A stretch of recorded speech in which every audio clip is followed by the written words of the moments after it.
Ok, bienvenue encore une fois sur ce magnifique podcast La Tifade avec encore une fois réunis sur cette table ronde rectangulaire les deux hommes en face de moi. J'ai nommé Monsieur la Cuillère et Monsieur Pump, Dark Pump, celui qui a tout prédit, celui qu'on appelle Nostradapump.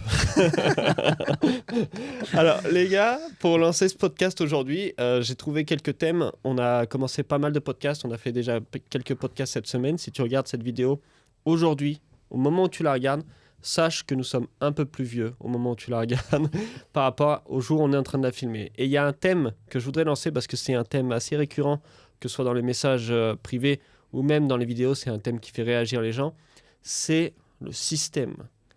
Ça, c'est un truc que les gens, ils aiment bien. Ils aiment bien avoir des informations sur comment sortir du système. Comment faire en sorte que le système de contrôle qu'on ait autour de nous, et que ce soit au niveau monétaire ou au niveau légal, comment faire en sorte de ne pas être sous le joug du contrôle de l'État, et comment faire en sorte de sortir du système. Alors, j'ai quelques astuces pour vous déjà pour ça. Et à ton avis déjà, Pump, quelle partie du système, toi, avec laquelle tu n'es pas trop d'accord, et une partie du système qui te fait un peu chier dans la vie de tous les jours, peut-être dans la vie de tous les jours, ou juste une fois de temps en temps, elle te fait chier. Alors là, tu me lances sur un sujet. Bon, on pourrait faire un podcast sur ça. Vraiment, c'est. Alors, je suis pas anarchiste ou anti-système ou quoi que ce soit, mais c'est vrai que mon père m'a toujours dit, excusez-moi, je sais pas si il m'a toujours dit, pour niquer le système, faut être dedans. Ça, c'est la première chose qu'il m'a dit. Et par mon expérience et par un petit peu mon père, hein, surtout. J'ai pas confiance dans quoi que ce soit dans le système. Donc j'ai toujours cherché à y échapper. Pour moi, aucune règle du système n'est importante tant qu'elle ne fait pas de mal aux autres. Voilà. Alors après, je dis ça, je dis rien. Mais ma vision globale, c'est qu'il y a beaucoup de choses qui m'embêtent. Encore plus aujourd'hui. Il y a beaucoup de choses qui m'embêtent. Donne-nous un petit exemple. Moi, j'en ai plein en tête. Si tu veux, je commence franchement, avec ça. Franchement, il y a beaucoup, mais après, c'est la politique. Mais bon, on va dire... En fait, pour résumer avancer, parce que sinon, on va partir sur des heures, je ne crois pas dans un système qui peut nous aider fondamentalement. Donc, il y a des gens qui vont dire, oui, mais alors, vous payez vos impôts, il y a un politique, il y a ceci, il y a cela, il y a le système, il vous apporte ça. Non. Moi, je n'ai pas de souvenir dans ma réflexion personnelle où j'ai le système qui m'a aidé à un moment donné. Peut-être que j'ai juste pas eu de chance, mais je pars vraiment du principe que faut toujours, on revient à la même chose, mais faire les choses par soi. Alors, peut-être que je suis un peu solitaire, mais je ne crois dans rien du système. J'attends pas ma retraite. J'ai pas attendu que l'État me donne tel diplôme pour faire ça. J'ai pas attendu telle aide médicale, mais ça c'est parce que mon papa est médecin et heureusement en France il y a quand même le système médical. Ça je le remercie. C'est un bon système. Ça c'est un super système. Je suis obligé de le remercier, mais je suis aussi obligé de dire que bon, c'est très compliqué pour ceux qui y travaillent dedans. Voilà. Donc le système. Même des impôts, le système de politique, tout ça, il n'y a rien qui me convient. Après, je ne vais pas refaire le monde, mais de manière générale, j'ai compris très tôt que ça ne m'intéressait pas d'être esclave de ça. Voilà. L'un des premiers films que j'ai vu avec mon père, c'est Matrix en 98. Voilà. Et mon père est sorti en me disant, ils ont tout compris. C'est génial. Donc, si tu veux... Voilà, on peut me lancer sur le sujet, mais tout va pas passer. Je vais me retenir beaucoup parce que sinon, on en parle pendant toute une soirée. Et voilà. Mais clairement, moi, pour sortir du système, ce que j'ai trouvé en premier, c'est déjà s'intéresser aux autres pays, s'intéresser aux autres manières de penser, aux autres fonctionnements, et surtout me libérer l'esprit en me disant, voilà, je vais m'arrêter sur ça, mais me libérer l'esprit, ça m'a beaucoup soulagé en me disant, voilà, s'il y a un truc qui te convient pas ici, il y a un autre. En fait, il y a plein de systèmes. On parle du système, mais il y a un autre pays qui aura un autre système. Il y aura toujours un pays qui te conviendra. Il y aura toujours un pays avec d'autres règles. Et il y aura toujours un espace dans le monde où tu pourras faire là où on t'empêche de faire. Et même plus loin, il y aura toujours des gens qui adhéreront à ce que tu as envie de faire si tu es sincère là-dedans. Donc c'est un peu comme ça où moi je me suis sorti des idées préconçues, des études, du système, comme on nous indique ce qu'il faut faire, ce qu'il ne faut pas faire, et puis voilà, des règles, quoi. Dans le truc du système, on va dire, pour simplifier un peu, si tu me regardes, comment on pourrait le définir? Déjà, à mon avis, il y a tout ce qui est système légal avec les différentes lois. Alors, ça peut être des lois qui sont constitutionnelles, avec évidemment, on ne tue pas, on ne viole pas et on ne vole pas non plus. Ça, c'est genre des lois constitutionnelles où évidemment, tout le monde est d'accord. Et c'est un peu basé, tu regarderas, et c'est assez intéressant, tous les pays occidentaux, ils ont leur système de loi qui est basé sur la Bible. Et c'est marrant parce que dans les pays, du coup, musulmans, ils ont leur système de loi qui est basé également sur leur texte religieux, mais qui n'est pas du tout pareil que la Bible. Et il y a plein d'autres choses où c'est différent. Par exemple, au Maroc, on ne va pas te dire, mais il y a plusieurs castes de lois avec des lois un peu plus locales, avec des lois un peu plus nationales, qui font que c'est un peu différent. Donc il y a le système de loi, il y a le système académique, avec les diplômes, etc. Donc ça, c'est un truc, moi, je peux rien dire, parce que comme j'ai dit la dernière fois, j'ai fait 9 ans d'études, 3 redoublements. Donc le système académique, moi, il m'a littéralement sauvé la vie. S'il n'y avait pas eu les bourses du Crous, vu que j'étais tellement pauvre, à la fin, j'étais tellement riche. Parce que c'est un peu comme ça que ça fonctionne. Si tu es très, très pauvre, tu as beaucoup de bourses. Mais pas beaucoup de bourses, 450 € par mois. Bon, c'est beaucoup, même si c'est pas Moi, énorme. je pensais que tu avais des bourses quand tu étais bon. Non, tu avais des bourses parce que tu n'avais pas assez d'argent à ce moment-là. Voilà, moi j'ai eu des bourses juste parce que j'étais très très pauvre. Et juste aux parce que les parents étaient très très pauvres. C'est pas ça, aux États-Unis ici. Ouais, c'est au mérite. Que tu sois bon, normalement, c'est au mérite aux États-Unis. Non, je crois, aux États-Unis peut-être, mais pas en France. Pas en France. Ouais, c'est vrai, c'est ouf, si t'es ça. pauvre, Sorti du système. Si t'es pauvre, on t'a des sous.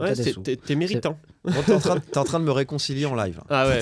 Non, mais ça, toutes mes études, elles ont été payées grâce aux bourses. Ok. Et s'il n'y avait pas eu les bourses du Crous, clairement, j'aurais jamais payé mes études.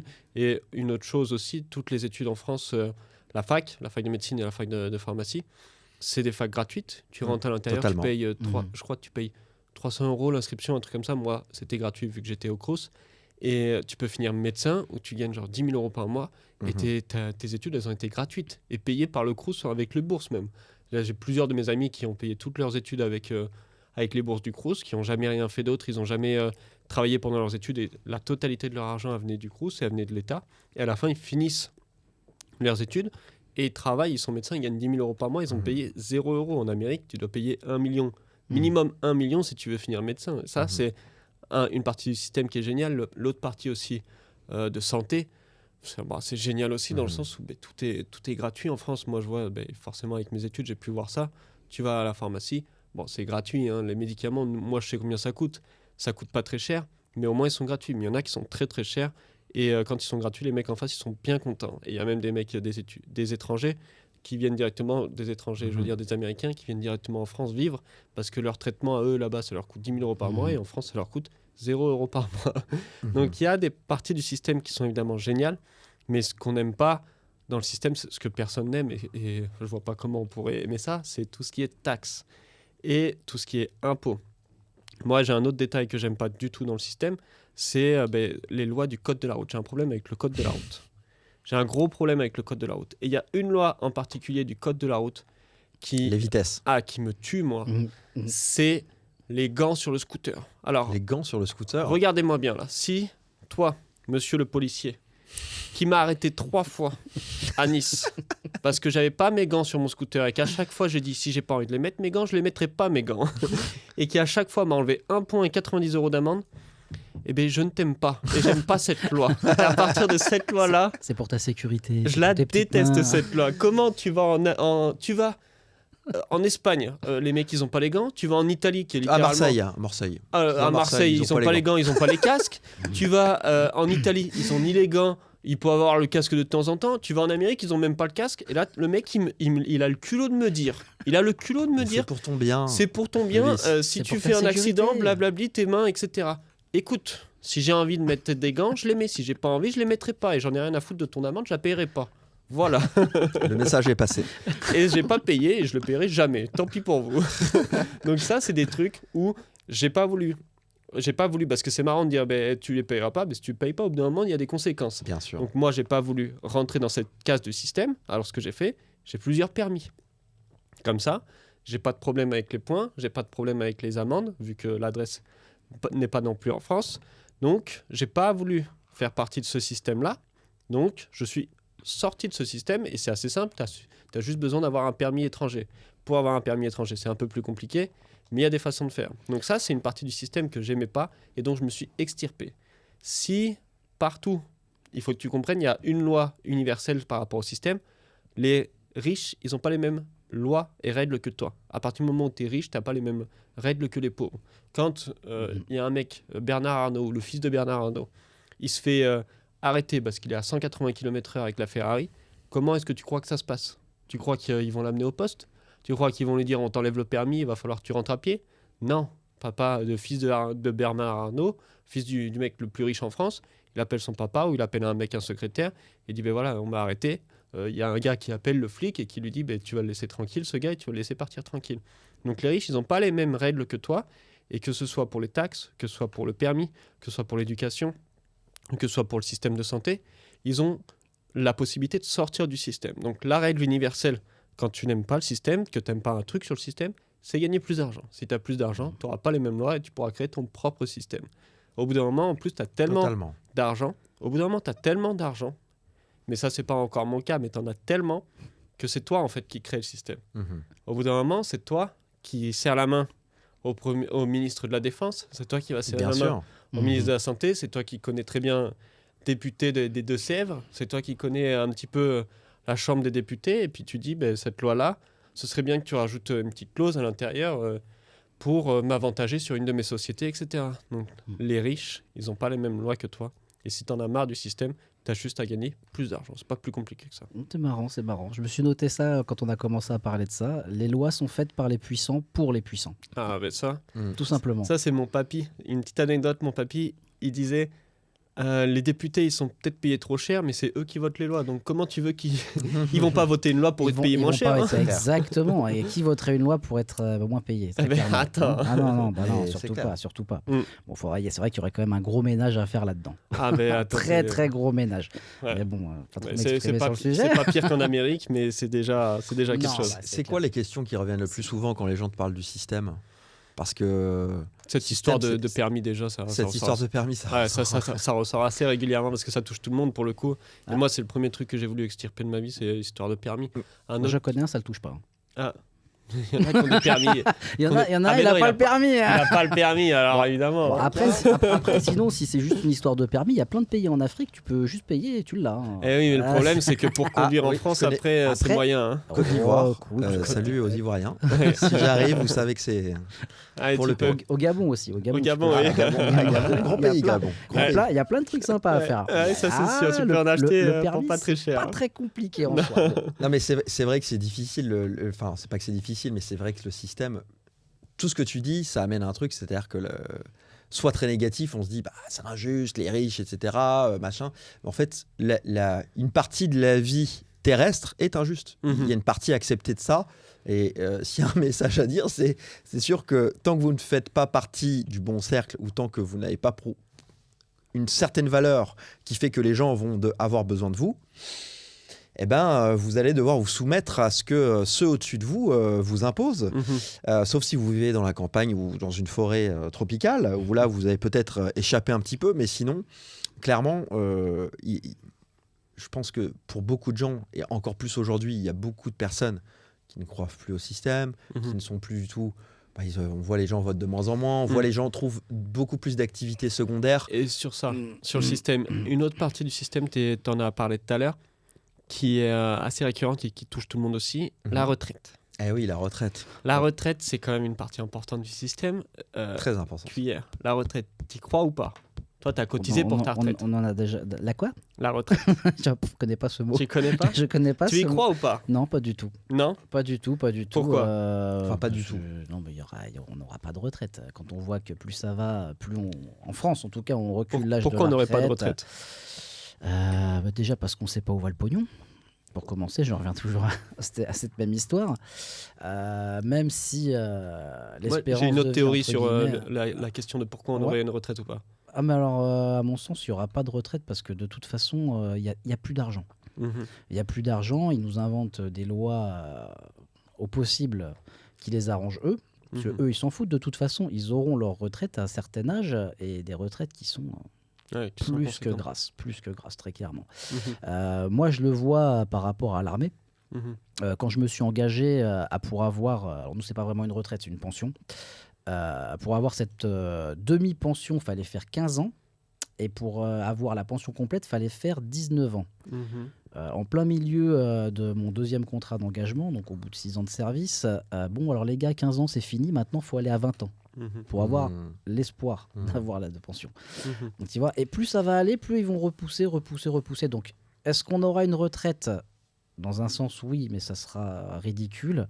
Que si tu commences dès maintenant à te préparer, toi qui nous regardes, puis nous qui le savons déjà, à te préparer dès que tu es le plus jeune pour faire ta retraite toi-même, là, tu auras ta retraite, très clairement. Mais sinon, je pense que tu auras quasiment rien. Mais c'est le seul moyen de l'avoir certainement, c'est de le faire soi-même. On va te donner quasiment ce qu'on te donne aujourd'hui, mais au moins, c'est juste de quoi survivre. Mhm.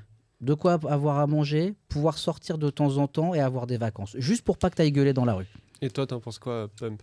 Est-ce que tu penses qu'on aura une retraite qui croit ou pas ? Bah oui, il y aura toujours une retraite parce que c'est un système. Il y aura peut-être même un revenu universel. Ah. Je suis même Tu l'as persuadé. vu écrit sur ma face. Pas du tout.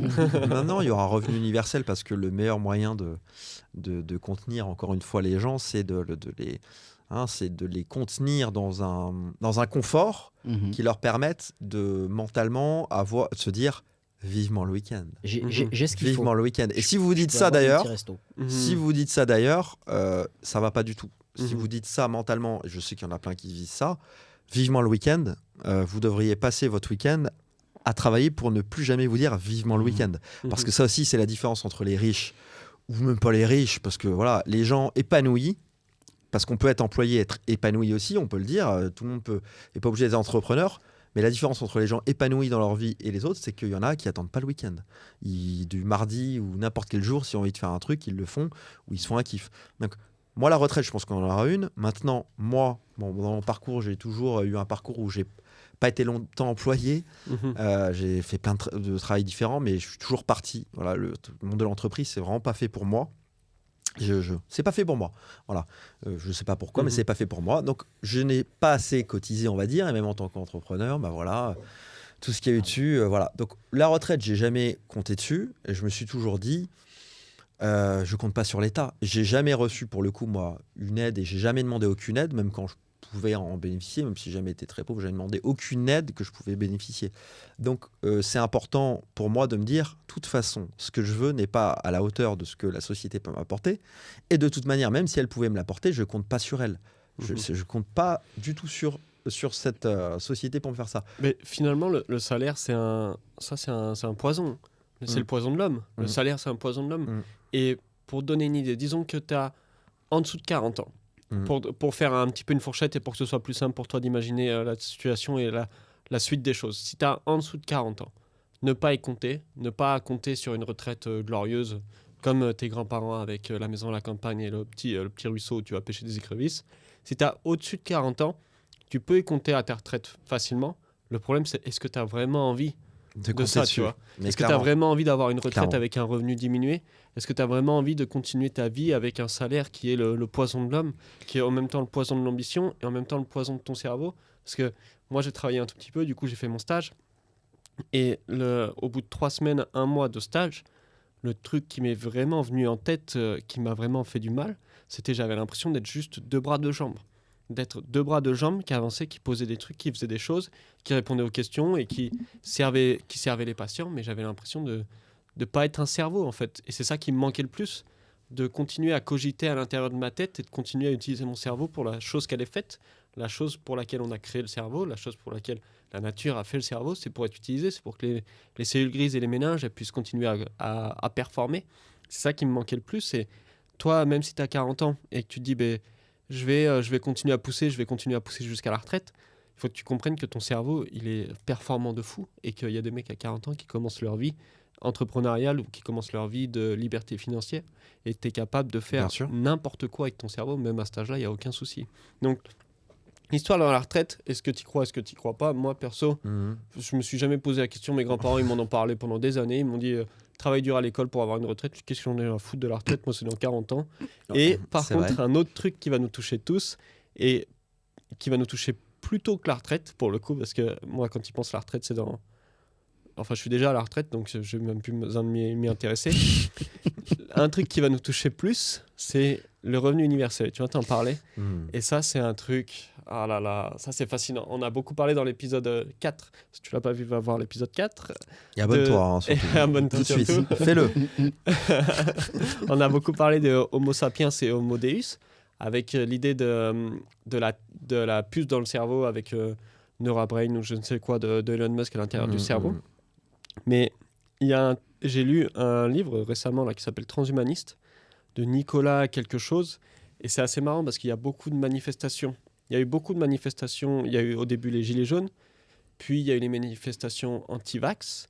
Mais moi, je pense que dans le futur, la prochaine grosse manifestation style Gilets jaunes avec des millions de personnes dans les rues, prochaine grosse manifestation, ce ne sera pas autour de l'argent, ce sera autour de ça, justement, ce sera autour du revenu universel, ce sera autour de la puce dans le cerveau. Et je vais te dire même, la puce dans le cerveau, à mon avis, elle va être amenée avec le revenu universel. Ça va être un peu la carotte et le bâton, ça va être ça. Ça serait dingue. Ça va être, on a Homo sapiens, Homo Deus, mais si tu continues à être Homo sapiens, tu auras le revenu universel. Et si tu autorises Homo Deus, si tu autorises Homo Deus à vivre en tant qu'humain et que tu vas pas dans la rue comme les gilets jaunes à foutre de bordel sur les ronds-points, si tu autorises Homo Deus à vivre, on te donnera en échange le revenu universel. Et la carotte et le bâton, fais bien attention à cette carotte-là du revenu universel parce qu'elle va être développée, elle va être mise juste devant ton nez en disant t'inquiète pas, si tu fais ce que je dis, tu auras le revenu universel jusqu'à la fin de tes jours. Mais c'est un magnifique piège. outil de contrôle. Ah, c'est un piège monumental. Il y a déjà eu un truc similaire, même si c'est pas à cette échelle, mais comment ça s'appelle WLD, là, c'est... Donc, il prend tes empreintes WorldCoin. WorldCoin, ils prennent l'empreinte de ta rétine. Voilà. Et en fait, ils prennent l'empreinte de ta rétine. Contre combien de dollars? C'était $50. 50 ou 100? Il y a eu un gros scandale au tout début du lancement de ce projet-là. Expliquons-le juste. Pour $50, vous scannez votre rétine pour une base de données. Une base de données. Voilà, donc déjà, on vous viole quelque part en échange d'un billet, quoi. Après, ça existe déjà depuis longtemps, ça. Entre guillemets. Mais la technologie peut-être, mais est-ce que tout le monde le fasse, c'est pas oui, ton téléphone, quand on fait ta reconnaissance faciale, ton empreinte. Oui, mais là, il y a des bases de données. Tu peux faire ça. Là, par contre, on te paye. Voilà, tu peux faire ça avec. Et toi, tu vends. C'est vrai. Tu peux faire ça avec déjà ta reconnaissance faciale. Raison. Tu vas pouvoir déjà commencer à payer avec ta reconnaissance faciale. On le fait tous avec notre iPhone. Et C'était dans juste le futur, en Chine, ils le font. Avec l'identité digitale et la reconnaissance faciale et la rétine et les empreintes. Bientôt, tu pourras payer juste avec... tu regardes le truc pour payer, tu regardes le TPE et tu payes. Mais ça, c'est un des futurs que tu n'as pas envie. Tu n'as pas envie de ce genre de futur. Au tout début de WLD, il y a eu un énorme scandale en Chine, des Chinois qui payaient des Africains pour qu'ils leur renvoient leur rétine. Je ne sais pas si tu avais entendu parler de ça. J'ai vu des Africains et d'Amérique latine aussi. Ils sont déjà en avance là-dessus. Ils disent non, je ne vais pas filer ma rétine. Filer la rétine du mec en Afrique, il va récupérer $20. Lui récupère machin et il a l'accès à son compte WLD. Et pour les gens qui se posent la question, pourquoi est-ce que c'est dangereux si tu commences à devoir payer juste avec ton visage? C'est aujourd'hui, tu veux payer, tu as une carte bleue. Tu as juste à mettre la carte bleue et tu payes. Donc il n'y a pas grand-chose d'autre à faire et c'est pas bien compliqué. Ce qui est bien, c'est que je peux passer ma carte bleue, par exemple, à toi, Pump, ou je peux la passer à toi, la cuillère. Et tu peux quand même payer et personne ne va rien te dire. Mais si tu es obligé de payer avec ton visage sur le TPE, ça veut dire qu'il n'y a que toi qui peux payer. Et si l'État ou d'autres outils de contrôle t'autorisent pas à payer, tu vas pas pouvoir payer parce qu'il n'y a pas ta carte bleue qui va venir pouvoir t'aider là. Donc ça, c'est le genre de choses qu'on te coupe la liberté à quel prix, quoi. On te facilite la vie parce que tu gagnes 1 seconde à payer juste avec ton regard, tu gagnes 1 seconde que si c'était la carte bleue. Mais par contre, le trade-off, l'échange, c'est que tu perds la liberté de pouvoir offrir de l'argent ou plus donner de l'argent sécurité pour moins de liberté. C'est ce qui est en train de se produire depuis au minima 10 ans. La crise aussi, depuis la crise. Depuis qu'on nous parle d'état d'urgence, bien avant la crise, depuis qu'il y a l'état d'urgence, c'est moins de liberté pour plus de sécurité. Et c'est toujours un mauvais trade, en étant trader, je peux vous le dire. C'est toujours un mauvais échange que de faire ça de manière générale. Il n'y a rien à échanger, surtout pas sa liberté, encore moins sa liberté. Et comment en sortir de ça, encore une fois, pour s'en sortir, pour ne pas être dépendant de ce système, tu as juste à gagner plus d'argent et aller vivre dans un pays qui n'accepte pas pour l'instant ce genre de mode de fonctionnement. Je pense à Dubaï, je pense à Bali, je pense à la Colombie, je pense au Panama, je pense à d'autres pays comme ça, ou la Thaïlande par exemple, ou même le Vietnam. Nouvelle-Zélande aussi. Nouvelle-Zélande. Salvador. Après Nouvelle-Zélande, c'est un mauvais exemple pour le coup, parce que en fait, dans quel pays tu dois choisir, quel pays tu regardes tous les pays qui ont fait vraiment qui ont vraiment fait n'importe quoi quand il y a eu la crise sanitaire là en 2020. Tous les pays qui étaient les plus stricts, ce seront les pays qui seront les plus stricts Bien dans sûr. le futur. C'est Donc, évident. Nouvelle-Zélande, ils peuvent dire bon, nous on était une île, alors forcément, évidemment, on était très très stricts. Ils ont été stricts mais sévères la Nouvelle-Zélande. Et tu peux être sûr que moi je vais jamais dans un pays comme ça. Tu regardes l'Australie qui était très sévère aussi. Tu regardes l'Amérique évidemment, ils étaient très sévères. Tous les pays comme ça, très sévères. Tu te dis que dans le futur et qu'il y aura une identité digitale payée avec tes yeux, ces mecs-là, ce seront les premiers à mettre le plus de contrôle possible. Donc tu vois, dans les pays où il y a le moins de contrôle, c'est les pays qui sont le moins dépendants de l'Occident, parce que tout ça, c'est un agenda de l'Occident. Et les pays qui sont moins dépendants de l'Occident, c'est ceux qui sont capables de produire leur propre richesse, qu'ils n'ont pas besoin d'exporter leurs produits, qu'ils n'ont pas besoin d'exporter leurs services pour produire leur richesse. Et ces gens-là, généralement, ils ont des matières premières, ils ont du Bali, ils ont du Dubaï. C'est des gens qui ont déjà leur richesse et qui peuvent le produire d'eux-mêmes avec soit du pétrole, soit avec du gaz naturel, soit avec d'autres trucs, comme l'Arabie Saoudite aussi, je pense à eux. Et ces mecs-là, ce seront ceux qui seront le moins susceptibles de continuer cet agenda parce que c'est ceux qui ont le moins besoin de l'Ouest pour continuer à vivre. Donc, comment tu fais si tu veux pas vivre ce genre de mauvaise utopie, on va dire, de l'inverse de l'utopie, ben tu gagnes de plus en plus d'argent et tu te barres là où il n'y a pas ce genre de règles. Mais c'est fou parce que au final, tu te rends compte d'une chose, c'est que tout ce qui a été inventé au final, que ce soit un objet, une technologie, un système ou quoi que ce soit par l'humain, ça, au final, il y a toujours un moment où ça part en live dans le sens mauvais. La dernière fois, on parlait que tout humain, quand il naît, il est bon, mais c'est ce qui l'entoure qui devient mauvais. Mais en fait, tout objet, tout système, à la base, je pense qu'il y a quand même une bonne base. Ça partait d'un bon sentiment pour faciliter. Et au final, l'humain est tellement, entre guillemets, à vouloir tout contrôler qu'il va dévier le sens premier de la création pour avoir un outil de contrôle, pour mettre du monde. Je ne vais pas partir dans les théories complotistes, etc. Mais ce qu'on dit depuis tout à l'heure, moi, ça me fait penser à ça énormément. Est-ce que tu as un avis, toi, là-dessus sur vraiment sur le principe de, à la base, tout est bon, mais ça peut dériver très vite, quoi. À cause de l'humain. Ouais, je sais pas. Franchement, j'ai aucune idée pourquoi l'humain il veut toujours contrôler ce genre de trucs comme ça. Moi, je pense qu'il teste ses limites. Il y a un désir chez l'homme. Alors, on part dans la philosophie. 10 secondes. L'être humain étant un être limité physiquement, et je pense qu'intérieurement, de l'âme, de l'esprit, on dit ce qu'on veut, est un être illimité. Il veut tester dans la matière et dans son expérience ses pouvoirs illimités. Donc il cherche de manière inconsciente à toujours essayer de faire ce qui lui semble limité. Donc le contrôle illimité, donc plein de femmes, il essaie de tester les limites de ce qu'il peut faire dans cette matière. Donc il y a ce désir, parfois chez certaines personnes, négatif, mais qui est, à mon avis, un rappel inconscient qu'il est illimité. Et donc, il le fait dans le monde physique, mais à la base, il peut le faire par l'esprit, en dormant, il peut faire ce qu'il veut, dans des rêves, en méditant, etc. Donc, il y a ce désir-là, et qui est parfois très mal utilisé par certaines personnes. Mais je pense tout de même qu'il y a beaucoup de technologies qui nous sont utiles. Juste, l'être humain est trop immature actuellement, mais peut-être que dans 200 ans, 1000 ans, il aura acquis la sagesse. On est dans une ère de changement, pour moi. On est dans une ère où on n'est quand même plus au Moyen-Âge, où on brûlait des gens en place publique, etc. Donc, même niveau de la violence, même si on est dans un monde violent, il y a quand même moins de violence normalisée. Je suis désolé, statistiquement, il y a moins de violence normalisée, même s'il y a de la violence cachée, même s'il y a une autre violence. On est dans un monde sûrement 1000 fois plus surveillé qu'il y a 1000 ans, mais on est dans un monde où il y a 1000 fois moins de violence qu'il y a 1000 ans. Ça, ce sont des faits. Donc, si tu veux, je pense que l'être humain est un petit enfant, voilà, qui évolue et qui touche un jouet, qui essaie de faire n'importe quoi avec, mais il va le maîtriser.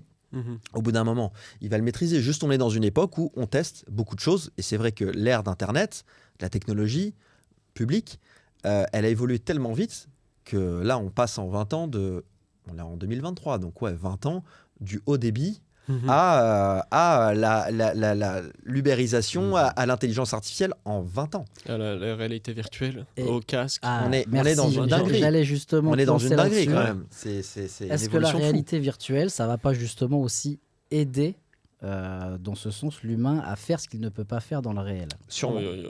Moi, je pense que ça, c'est la réalité virtuelle, c'est comme le revenu universel, c'est comme la puce dans le cerveau, c'est que des mauvais trucs, mais c'est des mauvais trucs en même temps, c'est tellement le meilleur truc et en même temps tellement le pire truc qu'il puisse y avoir, parce que pour les mecs intelligents comme toi qui regardent cette vidéo, pour les mecs intelligents comme moi, comme toi, comme toi, tous ces trucs de réalité virtuelle, mais c'est du pain béni, ça va être trop facile de gagner de l'argent avec, et ça va être trop facile d'accumuler et de rendre la richesse de manière exponentielle à l'intérieur de notre compte en banque. Ça va être vraiment trop facile parce que tu level par le bas l'intelligence collective.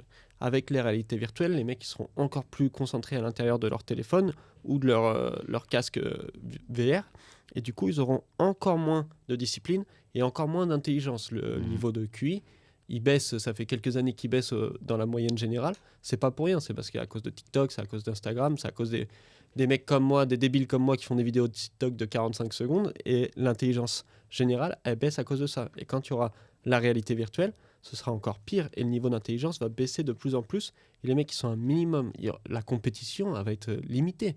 Ça va être tellement simple de gagner de l'argent, tu auras juste à offrir du divertissement à tous les mecs qui seront concentrés sur leur casque virtuel. Ce sera encore plus simple, mais pour nous, ce sera encore plus simple, et c'est encore mieux, la réalité virtuelle. Mais pour tout le reste de la population, 99% de la population, ce sera bien pire. Ils auront une vie bien pire. Mais en même temps, ils l'auront choisi leur vie. Et on ne les force pas à utiliser les casques Apple. Et d'ailleurs, dès qu'il y aura un casque Apple, le Vision Pro, l'année Pro, prochaine, je crois. Je crois que c'est l'année prochaine. Dès qu'il sort, moi, je vais l'acheter. Il est à 4000 ou 5000. Je vais l'acheter. Pourquoi ? Parce que c'est une nouvelle technologie. Je pense qu'elle va être ubiquitaire, cette technologie. Et j'ai bien l'intention d'être le premier à l'utiliser pour être le premier à pouvoir profiter de manière monétaire de cette technologie. Qu'est-ce que tu en penses Est-ce que tu vas t'acheter un truc de Vision Pro, toi? Moi, je pense que je vais me le prendre juste pour un truc. Regarder des films en l'ambiance comme ça. Un peu, moi, ça me rappelle Disney. Des films d'ambiance? Des films d'ambiance. Des films Disney. D'accord. Des films Disney. Non, mais moi, ça me rappelle Disney. Je sais pas si tu vois, je sais plus si ça existe encore. À Disney, t'as un géant cinéma en réalité virtuelle aussi. Mais là, c'est la fausse 4D où tu prenais des éclats de flotte sur la Je sais pas s'il y avait ça, je sais plus. Mais ça j'ai toujours non, rien que pour ça, moi, je le prends, c'est sûr. Puis même pour tester, ça doit être génial. La VR, moi, tu vas le prendre, toi, j'ai un Quest 2 déjà à la maison de chez Meta. Toi, t'es un grand fan aussi. Ah, mais moi, alors la VR. Toi, tu pourrais vivre dans ta cave avec juste un Uber qui te donne un sandwich. Non, parce que le retour à la nature. Ouais, le retour à la nature. Manger. J'ai besoin. Une copine virtuelle faite par une IA. C'est génial. C'est génial. Non, par contre, ce que j'ai essayé sur un salon qui m'avait vachement branché à Lyon, c'était les gants. Les gants VR, les mecs, ils ont inventé aujourd'hui, il faut savoir qu'il y a des combinaisons complètes. Non, mais attends, t'as des trucs de fou. Parce que là, les gants VR, tu mets les gants VR. Qu'est-ce que tu fais exactement quand tu touches, quand tu prends un objet, bon là, c'était un jeu de simulation de tir. Ah, d'accord. Forcément. Je te vois venir. Non, mais... Tu as l'impression, quand tu prends une arme dans la réalité virtuelle, tu as l'impression de l'avoir dans les mains, quoi. Ouais. Parce que elle est lourde. Le gant est... c'est pas que c'est lourd, si tu veux, c'est quand tu touches, tu as vraiment la sensation de toucher. C'est dingue. C'est impressionnant. Mais... quand ça va être vraiment développé, qu'on va avoir des combinaisons complètes, là, il y a déjà des espèces de bustiers que tu peux porter. Quand tu prends un tir dans la réalité virtuelle, bah, tu as un petit choc électrique, quoi. Et ça, c'était il y a quelques années déjà. Mais il y a des mecs qui vont vivre H24 mais il y a avec des un gens casque. qui vont... on a voir parlé. qui que ce soit. On va découvrir des mecs, ils auront les cheveux de 4 mètres et on les découvrira au bout de 10 ans. C'est possible. Et avec une beubare comme ça, ils seront au courant de tout. Ouais. Juste, ils auront une apparence dégueulasse parce que les mecs sauront plus la VR, rien, quoi. Il y a un youtubeur qui l'a fait pendant, je crois que c'était 1 mois et demi ou 2 mois. Il avait que son casque VR et il se lavait, etc. Il se lavait avec son casque VR. Ouais. Ah ouais, il voulait être dedans, quoi. Et on a parlé. Dedans, là. Je pense que comme vous êtes des gens quand même qui ont beaucoup de travail, vous n'avez pas forcément eu le temps de le regarder, ce fameux film, Ready Player One. Parce que j'en ai plein sur la communauté qui, eux, l'ont regardé et qui m'ont dit « Ah ouais, ouais, t'as raison. Ça peut partir là-dessus. Ouais, il faudrait Parce que je le regarde. qu'on est vraiment sur un système où t'as ta combinaison, t'as ton casque VR, t'es sur ton petit tapis roulant multidirectionnel et t'es dedans, quoi. Tu vis dedans. Donc comment on peut en Ouais. profiter de ça au niveau monétaire? Clairement. Moi, c'est la question que je me pose. La pub. Et avec, évidemment, déjà la pub. Et pour toi qui te pose la question, j'ai déjà réfléchi pour toi, donc ça tombe bien parce que je me suis déjà posé la question. Comment pouvoir profiter? Et c'est marrant parce que je parle encore une fois du Capital Club. Là où j'étais en Espagne au mois de juillet, où il fallait payer 15 000 pour y aller, il y avait 100 personnes qui avaient payé 15 000. Et il y avait les présentateurs qui passaient sur la scène. Et c'est marrant parce que ce sujet, évidemment, il est venu. Et on leur a posé la question, comment pouvoir se préparer à ça? Et c'est marrant parce qu'il n'y avait personne qui avait la réponse, sauf moi. Donc je vais te donner la réponse que j'ai déjà réfléchie.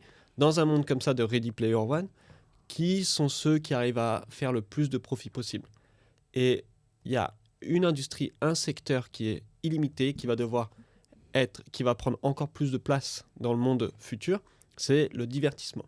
Donc, avoir une personal brain, avoir une présence sur les réseaux, comme moi, comme Ulistif, c'est la carte maîtresse, la carte joker de ce monde futur, dans le sens où si tu es présent, et les gens ils vont continuer évidemment à vivre dans le virtuel, et toi tu fais partie du virtuel, tu es comme un grand immeuble au milieu de la jungle du divertissement, et si ce grand immeuble était le plus grand possible, tout le monde te verra, et toi tu continueras à profiter en termes de monétaire par rapport à ça. Donc la manière de se protéger de ça, c'est de l'embrasser, c'est pas de fuir, c'est de l'embrasser, c'est de le combattre. Comme beaucoup de choses d'ailleurs. Comme dans beaucoup de choses. Et j'ai trouvé que la meilleure façon de le combattre, ce futur virtuel, c'est d'y être présent. Et en étant présent grâce à la présence sur les réseaux sociaux, grâce à Ulistif, que je suis sur Insta, je suis sur YouTube, je suis sur TikTok. Et je pense que pour toi, être présent sur les réseaux sociaux, c'est une des manières les plus simples de se protéger et de prévenir et de profiter de ce futur où tout le monde sera sur son téléphone toute la journée ou sur les casques virtuels. Une deuxième façon à laquelle j'ai réfléchi, c'est comment, parce que ces gens-là, ils seront toujours vivants. On n'a pas encore préparé, même si les grands Manitou du monde moderne, ils ont l'intention de dépopulation, de faire une dépopulation globale de la population, d'avoir moins d'humains. Ils y sont pas encore arrivés. On va prendre une petite tangente. Ils sont pas encore arrivés parce que pour l'instant, on est dans la religion individualiste et humaniste, dans le sens où chaque humain, aujourd'hui, chaque vie humaine est sacro-sainte. C'est la vie humaine, quelle qu'elle soit. Moi, j'ai travaillé dans les hôpitaux où c'est un hôpital à Limoges qui s'appelle Chastin, où tu as le 6e étage. C'est là où il y a tous les Parkinson très sévères. C'est là où il y a tous les Alzheimer très sévères. Et c'est là où tu as tous les démentiels, autres démences, très sévères. Donc, c'est des mecs, il y en a une 50aine dans l'étage.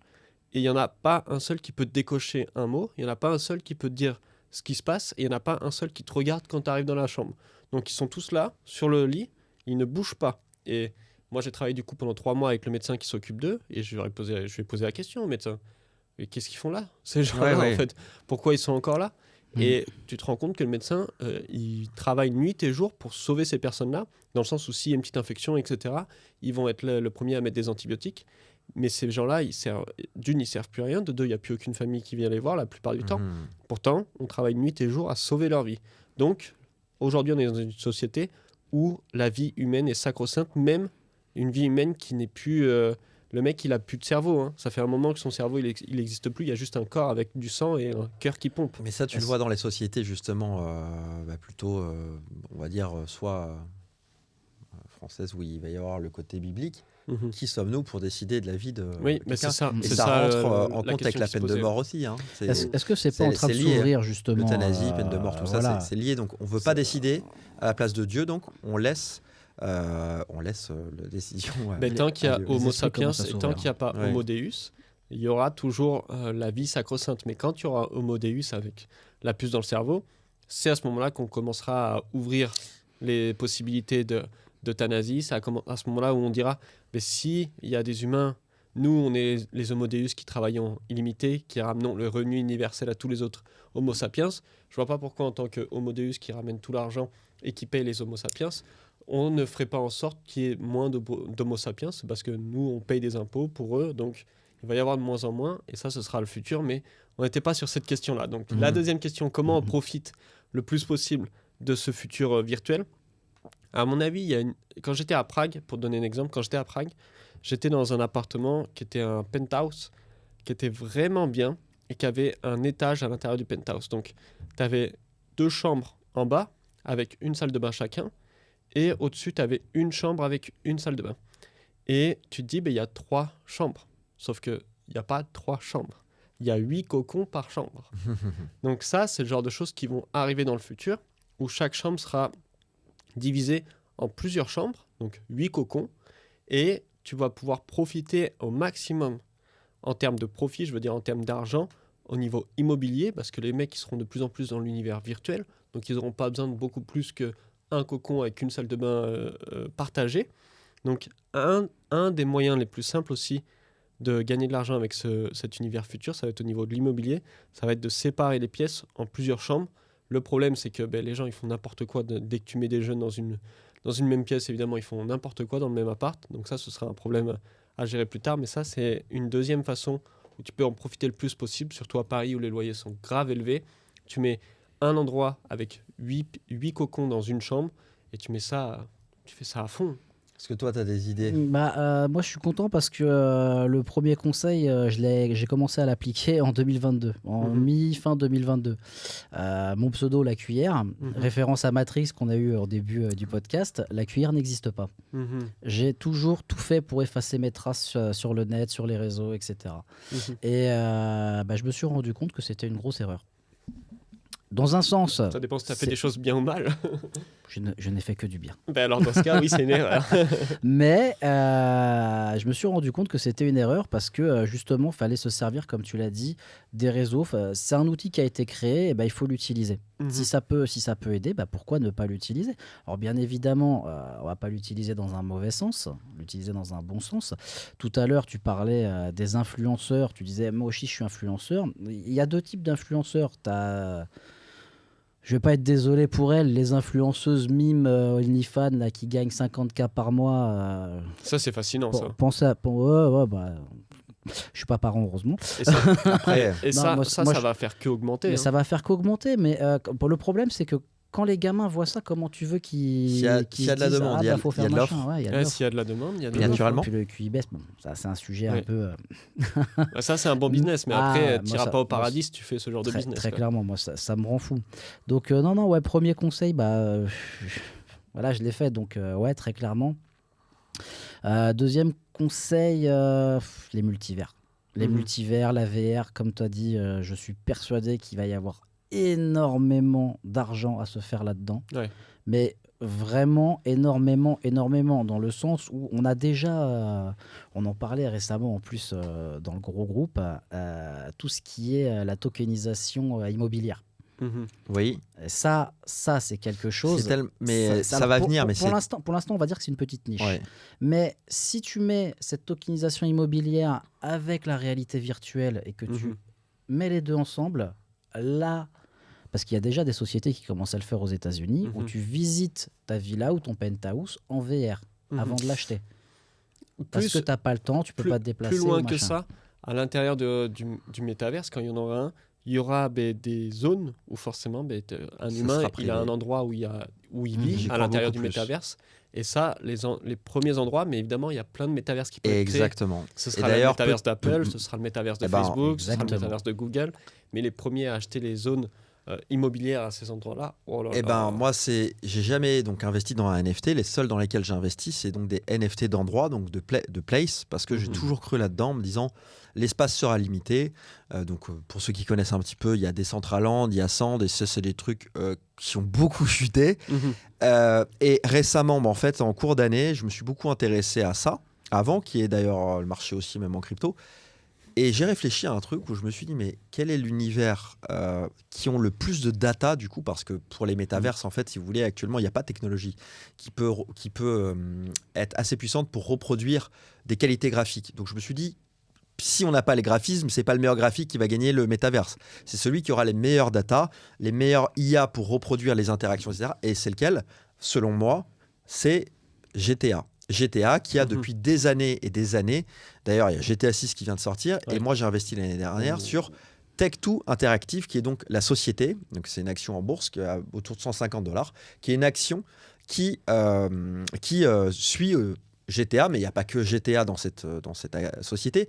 Mais je pense énormément que si GTA revend un jour ses données pour un autre métaverse, ou si un autre métaverse a besoin de données qu'elle n'a pas le temps de faire, elle pourra en acheter à GTA. Alors, Je pense fortement qu'il y aura en tout cas un lien, peut-être qu'il y en a d'autres que je ne connais pas, mais du coup moi j'investis là-dessus, et d'ailleurs ça pump. Hein. Là, il y a sorti GTA aussi, mais ça a beaucoup pump. Alors, je suis désolé pour toi, Poto, GTA 6, ça sera 2025. Ouais. Parce qu'en fait, ils ont sorti la vidéo parce qu'il y a des infos qui ont fuité sur Twitter. Mais c'est pas grave. Et ça ne sort pas sur PC avant 2026. Ouais, mais c'est pas grave. Mais ça va sortir. Non, mais c'est pas sur GTA 6 que j'ai investi. Mais c'est sur la société. Ouais, c'est sur la data. En fait, ils ont sorti des jeux vidéo plusieurs épisodes et après des jeux en ligne où il y a énormément de data sur les interactions des joueurs, sur etc.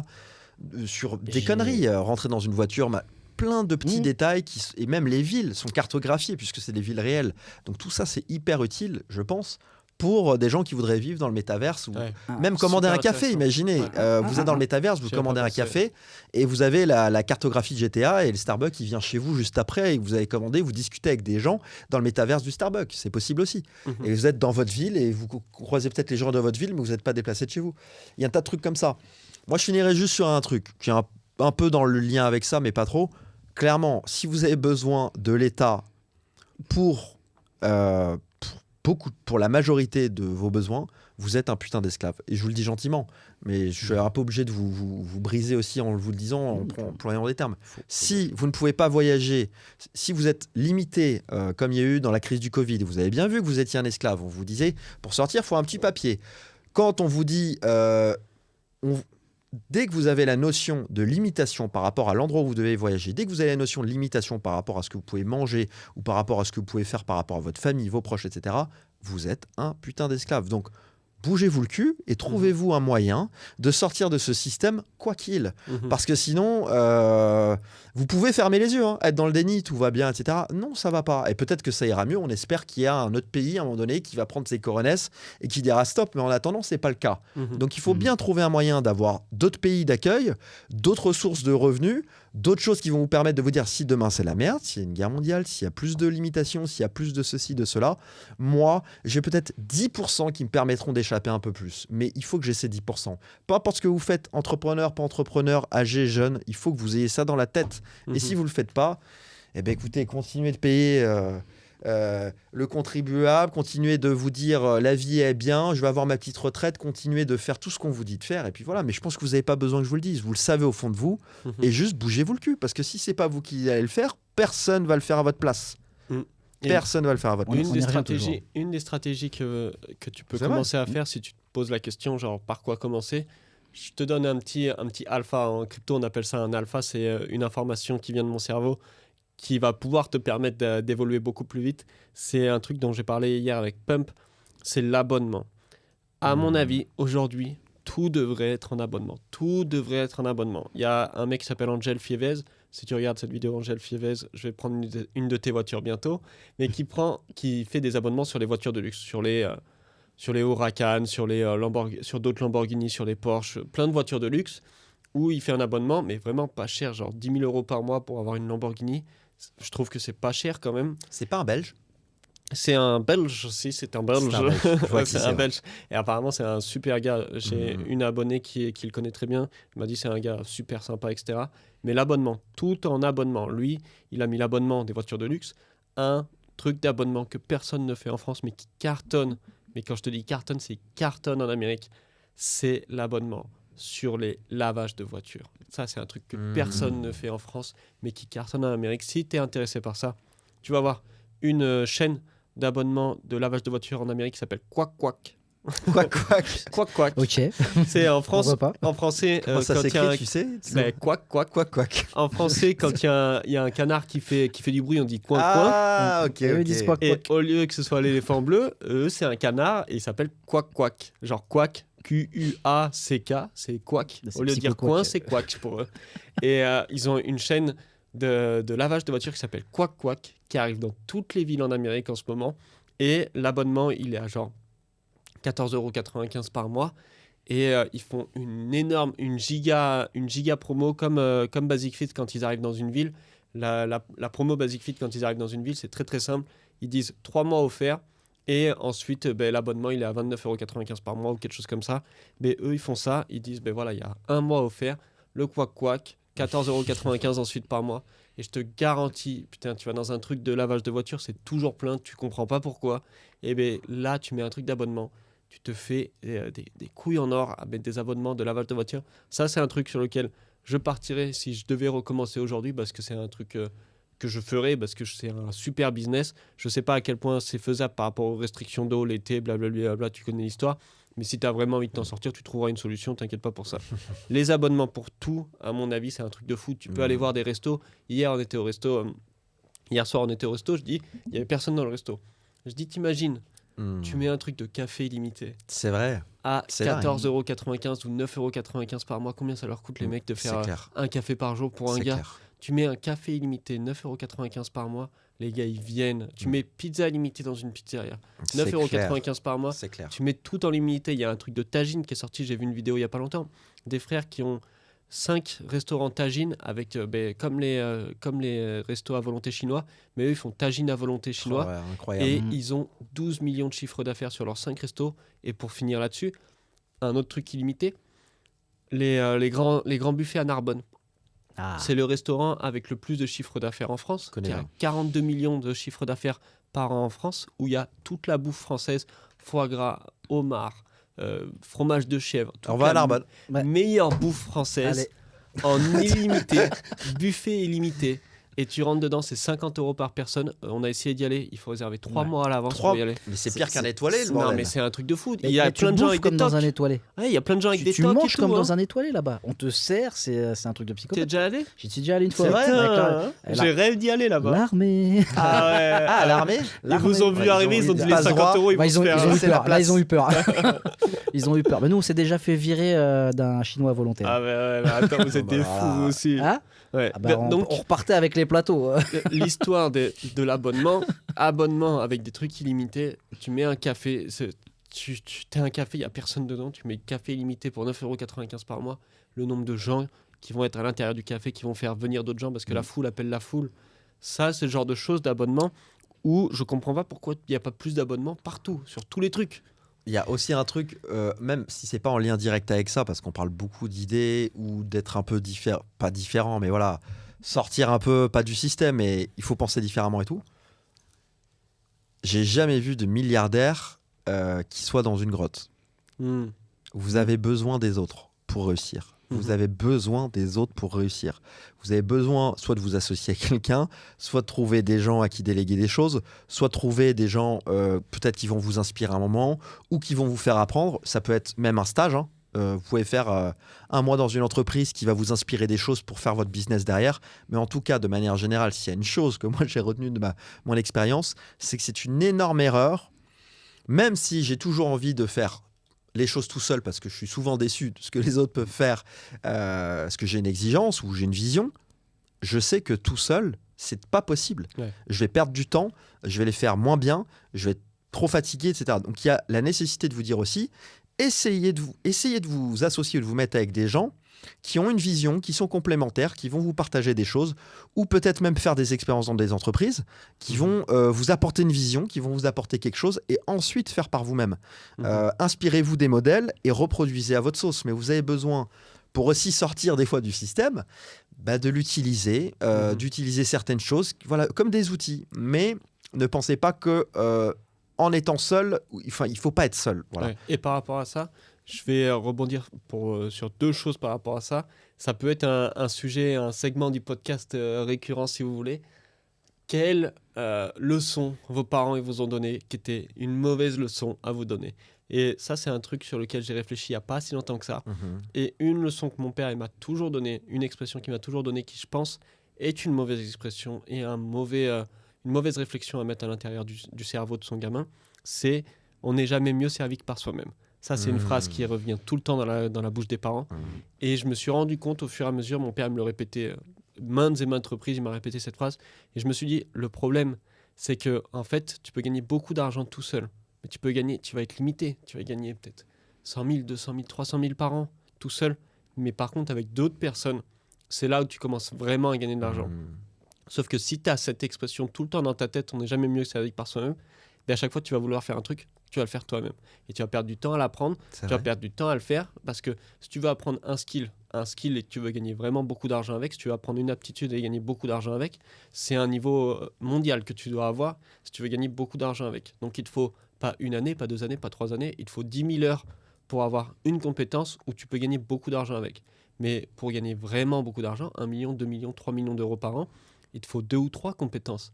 Donc ça veut dire que tu dois passer 4 ans sur chaque compétence pour gagner 3 millions par an. Pourquoi tu ne vas pas juste trouver des personnes qui ont déjà les 10 000 heures, qui ont déjà les 4 ans d'expérience dessus, et tu travailles avec eux, et comme ça, au lieu de mettre 12 ans pour gagner 3 millions, tu mets 3 ans pour gagner 3 millions. Et ça, on n'est jamais mieux servi que par soi-même. Je pense que c'est une expression qui a peut-être sa place de temps en temps, mais qui en règle générale, à mon avis, va être détrimentaire pour ton avenir financier. Donc ça, c'est une phrase qu'on m'a rapportée T'as souvent dit. Toi, Yann, mon père, ouais, tout le temps. Il disait ça tout le temps. À quelle occasion il disait ça? Quand je faisais quelque chose et que je le faisais mal. Genre quoi? À l'école? Non, par exemple, on va réparer un truc dans le garage, il y a un truc qui s'est cassé et du coup, je dois refoutre une vis ou truc avec une hache ou je sais pas quoi, tu vois, je dois séparer des boîtes. Et je le fais mal et il me dit... Ensuite, il va le faire. Et on n'est jamais mieux servi que par soi-même. Et il me dit, de toute façon, on n'est jamais mieux servi que par soi-même. Oui, D'accord, je vois le truc. C'est arrivé plus d'une fois. Donc ça, il y a des phrases comme ça qui sont des mauvaises leçons ou des bonnes leçons. C'est fou parce que tu t'en es rendu compte. Il m'a fallu des années. Oui, j'imagine, mais il faut des années, mais on est jeunes. Hein. Ouais. Les gens, là, tu vois ce que tu me dis, déjà la question, moi j'étais en train de réfléchir, je me dis, il faut quand même un peu s'introspecter, tu vois, pour réfléchir à ça. Donc déjà, t'as réfléchi bien avant beaucoup de gens. Une des autres phrases qui arrivait assez régulièrement, c'est un truc qu'il pouvait me dire. Moi, c'était monte dans ta chambre. Monte dans ta chambre.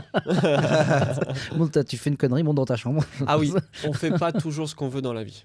On fait pas toujours ce qu'on veut dans la vie. Je crois que j'en ai déjà parlé sur un podcast. Mais ça, c'est le genre de phrase où c'est pareil. On fait pas toujours ce qu'on veut dans la vie. Si tu fais ce que tu veux dans la vie, si tu te donnes les moyens de faire ce que tu veux dans la vie, il n'y a pas plus compliqué que ça.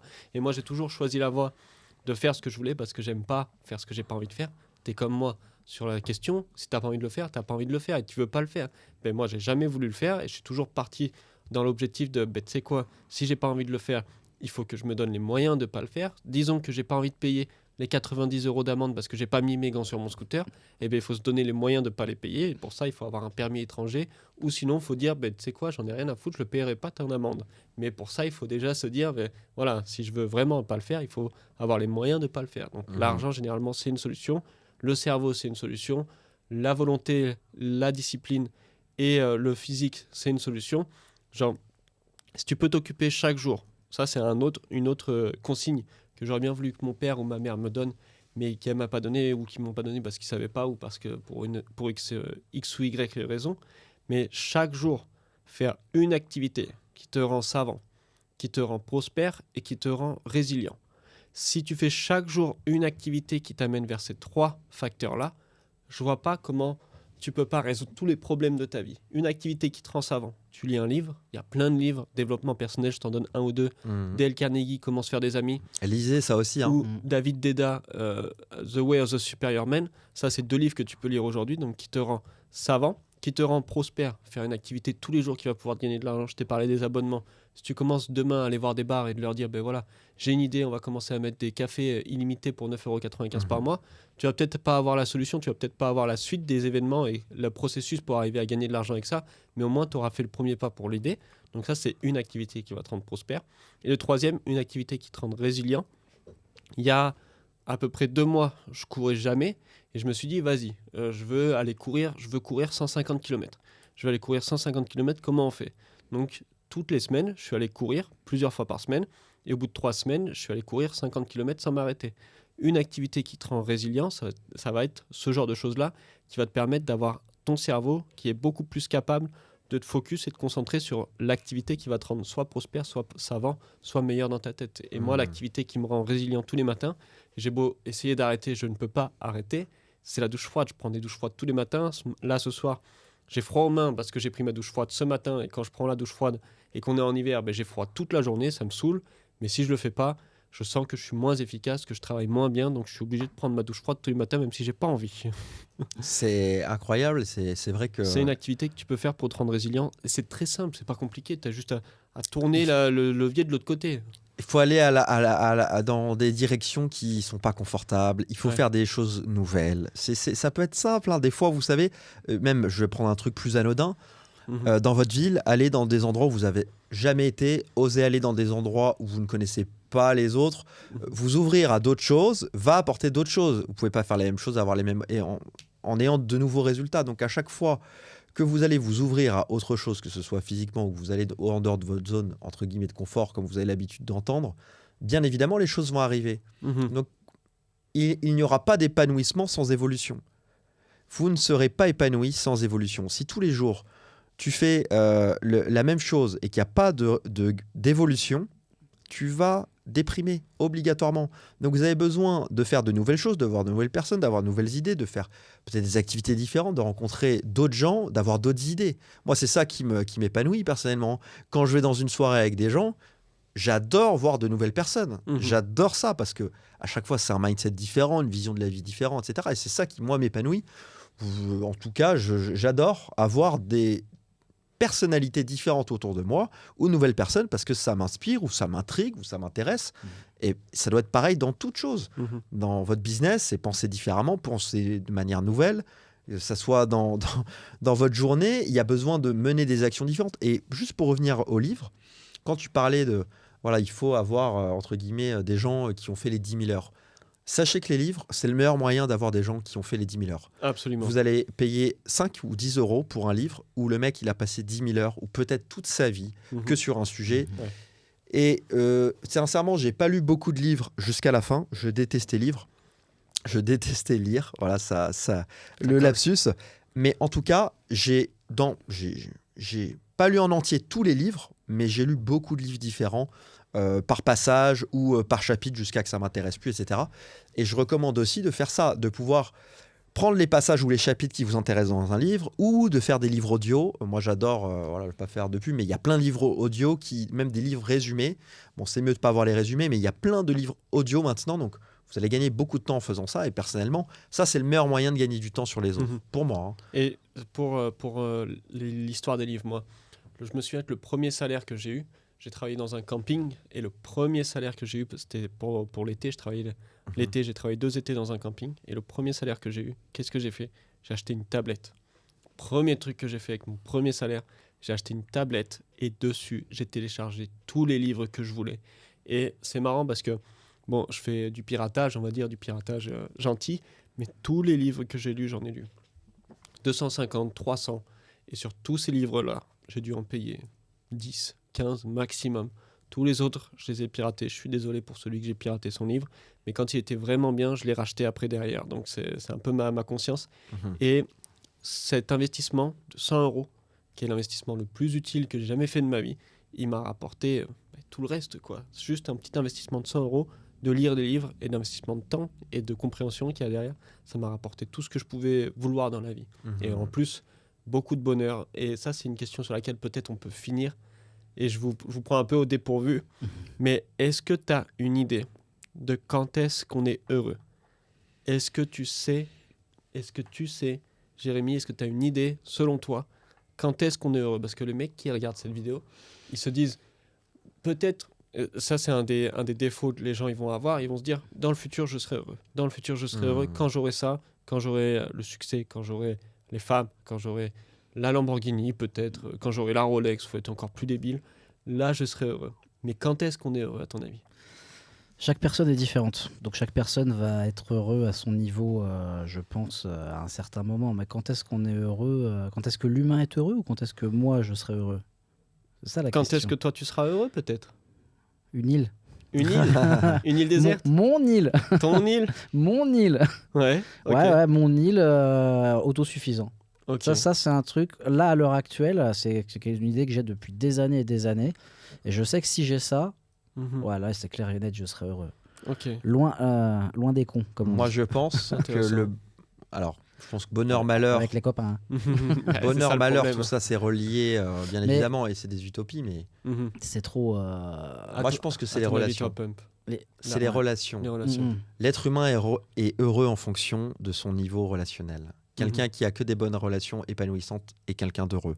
Quelqu'un qui a, peu importe son niveau, peu importe son physique, peu importe son âge, ses maladies, si il n'a pas de bonnes relations, il est malheureux. Pourquoi ? Parce que l'être humain, qu'il le veuille ou pas, a besoin d'exister grâce ou face aux autres. Et il y a d'ailleurs beaucoup de choses qui sont faites par l'être humain pour prouver son existence ou tester sa dualité face aux autres, que ce soit son opinion, etc. Je vous donne un exemple très simple.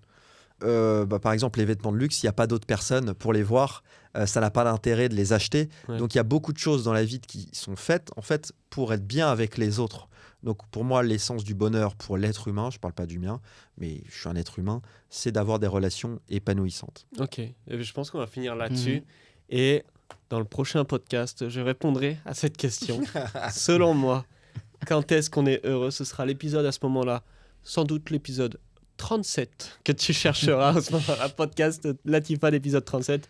Je te dis à plus et bisous poto, à la prochaine.